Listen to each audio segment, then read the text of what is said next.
இயேசு கிறிஸ்துவை பிலாத்துவிடத்தை கொண்டு வந்த பொழுது பிலாத்து இயேசுவை விசாரித்து விட்டு சொல்லுகிறார், இவரிடத்தில் ஒரு குற்றமும் காணேன் என்று.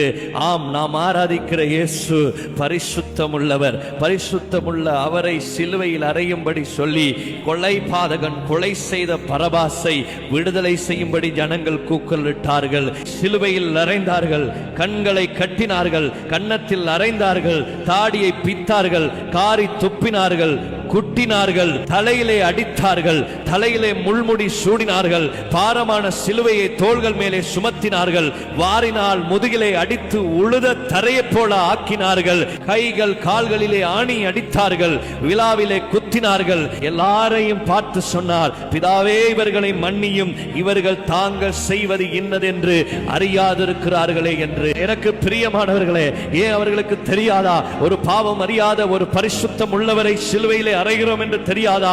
ஒரு மனிதனால் தாங்க முடியாத துன்பத்தை கொடுக்கிறோமே என்பது தெரியாதா? ஒரு கொடூர பாவிக்கு கொடுக்கிற தண்டனையை போல கொடுக்கிற அளவுக்கு பிசாசானவன் அவர்களுடைய இருதயங்களை கண்களை குருடாக்கி வைத்திருந்தான். தங்களை அறியாமலே தீர்க்கதரிசிகளால் சொல்லப்பட்ட வேத வாக்கியங்களை நிறைவேற்றிக் கொண்டிருந்தார்கள். தங்களுடைய பாவத்துக்காகத்தான் இயேசு மரிக்கிறார் என்பதை அறியாமல் செய்தார்கள். தாங்கள் செய்கிறது இன்னதென்று அவர்களுக்கு தெரியவில்லை. ஆனால் இயேசுவுக்கு தெரியும் தான் என்ன செய்து கொண்டு இருக்கிறார் என்பதை. அதனாலதான் இயேசு சொல்கிறார், பிதாவே இவர்களுக்கு மன்னியும், இவர்கள் அறியாமல் செய்கிறார்கள் என்று. எனக்கு பிரியமானவரே, இந்த உலகத்தில் இன்றைக்கும் மனுஷன் வாழுகிற பொழுது தாங்க செய்கிறது இன்னது என்று தெரியாத அளவுக்கு, தாங்க செய்கிறது பாவம் என்று தெரியல, தாங்க போற பாத நரகத்துக்கு போறோம் என்று தெரியல, இந்த உலக வாழ்க்கை தான் நிரந்தரம் என்று நினைத்து துணிகரமாய் பாவத்திலே வாழ்ந்து கொண்டிருக்கிறார்கள். நமக்கு இந்த பூமியோட வாழ்க்கை முடிஞ்சு போறதல்ல. இயேசு இல்லாம ஒரு மனுஷன் பரலோக ராஜ்யத்துக்குள்ள போக முடியாது.